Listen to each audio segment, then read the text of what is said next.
Let's talk about the future a little bit. So, we're in a bear market now, but as you said, bear market is time for building. This is where you see who really has metal. It's where the resilient projects come through.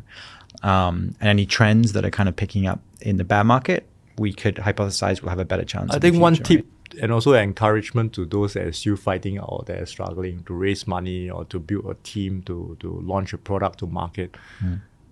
It's actually easier in the bear market to send out. I was in a bull market, all right. It's really hard to send out because the big boys, they will be throwing millions of dollars, hundreds of millions sometimes, all right. And there's no way that you can be seen. All right, digital agencies, publications, they'll be charging at exorbitant rates because people are fighting for limited resources and limited attention.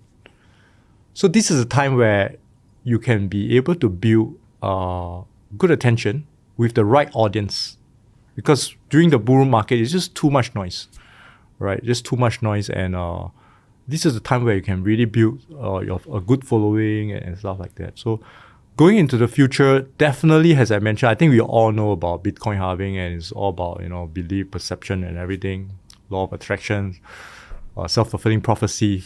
Whether is it a bull market or a bear market, it's all about sentiments. Whether it's in a traditional finance or in blockchain, it's all about sentiments as well.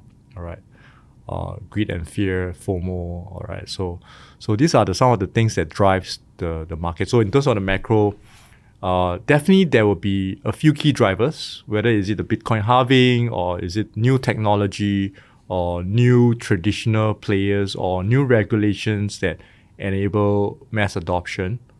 All right, I think that will definitely come in time. Whether is it 6 months, 12 months, 18 months, 24 months, all right, I wouldn't know.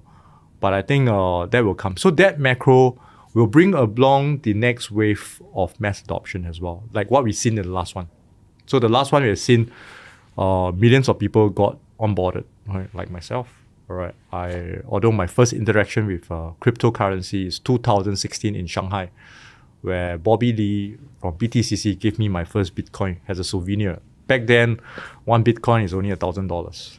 He gave you the card. He gave me just a token, right? It's like a casino token, a souvenir, and stuff like that. So cool. He's trying to get onboarding for his BTCC back then. So that was my first interaction. And but seriously, only getting involved late 2021. And never regretted a single day, because after, locking myself up in the room for 2 weeks to really deep dive and learn, really going deep and looking at the Solidity contracts, how Solidity contract being written, what are some security risks. So deep dive into that, and then boom, voila. All right, you don't need any education.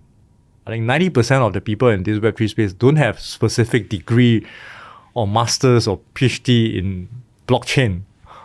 None. It didn't exist. You don't need, right? So you just have to have a very open mind, a progressive mind, willing to learn, willing to try, willing to experiment. I think, you can master that science and art and be an innovator in the space. So I think we see that. We already see that, and it's very encouraging to see that there's still a lot of builders, a lot of projects now.